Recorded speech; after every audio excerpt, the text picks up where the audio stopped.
საერთაშორისო წესრიგის ცვლილება და მშვიდობის პოლიტიკის მნიშვნელობა პარლამენტის თავმჯდომარე მსოფლიოში განვითარებული მოვლენების ანალიზისას საქართველოს შესახებ მსჯელობს. არ გადავუხვიოთ მშვიდობის პოლიტიკას და არ ჩავერიოთ სხვების სცენარებში. ხელისუფლების ეს პოზიცია უცვლელია.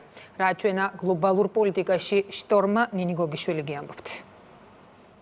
პოლიტიკური სენტიმენტები და ილუზია სრულდება იქ, სადაც ტერიტორიული მთლიანობისთვის ბრძოლა იწყება, ამიტომაც ის, ვინც ოკუპირებული ტერიტორიების არაღიარების პოლიტიკის ნაწილი არ არის, ვერასდროს იქნება საქართველოს მეგობარი. ხელისუფლების ეს პოზიცია მყარია. ისევე როგორც მტკიცია მიდგომა ქვეყნის ეროვნული ინტერესების მოწინავე პოზიციებზე დაყენებასთან დაკავშირებით. განსაკუთრებით იმ ფონზე, როდესაც 10 წლეულების შემდეგ საერთაშორისო წესრიგი აღარ არსებობს. ქვეყნის პირველი კანონმდებლისთვის ამის ერთ-ერთი მაგალითი ვენესუელაში მიმდინარე მოვლენებია. იმაში, რაც დღეს ვენესუელაში გაცხადდა, ჩვენთვის ახალი არაფერია. ჩვენ ეს დიდი ხნის წინ დავინახეთ და სწრაფად შევაფასეთ. სწორედ ეს არის ძველი ერების ისტორიული უპირატესობაც. ჩვენ 1000 წლეულების განმავლობაში გავუძელით მსგავს საერთაშორისო წესრიგებს. გამოვიარეთ არაერთი გეოპოლიტიკური კატაკლიზმი და მოვძებნეთ გადარჩენის საკუთარი გზა. სწორედ ამ ცოდნამ შეგვინარჩუნა სახელმწიფოებრიობა მაშინ, როცა სხვები გაქრნენ. დღესაც ჩვენი ამოცანა უცვლელია.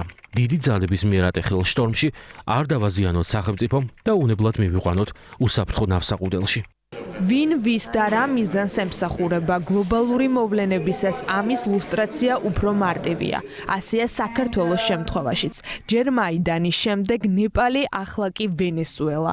უცვლელ სურვილთან ერთად უცვლელია იმ ადამიანთა ვინაობაც, რომელთაც სხვა ქვეყანაში მიმდინარე პროცესების გადმოტანა საქართველოში სურთ.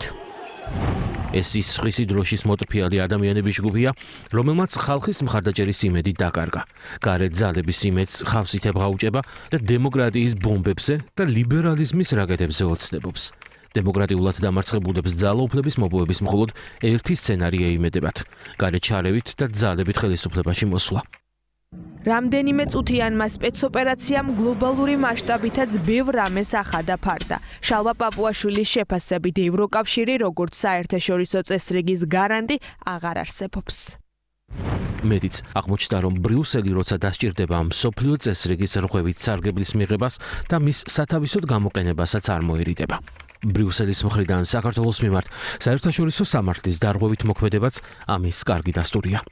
წარსულ გამოცდილებას ახალი უკვე 2026 წლის გამოცდილებაც დაემატა და გამკიცდა, რომ მშვიდობის პოლიტიკას ალტერნატივა არ აქვს.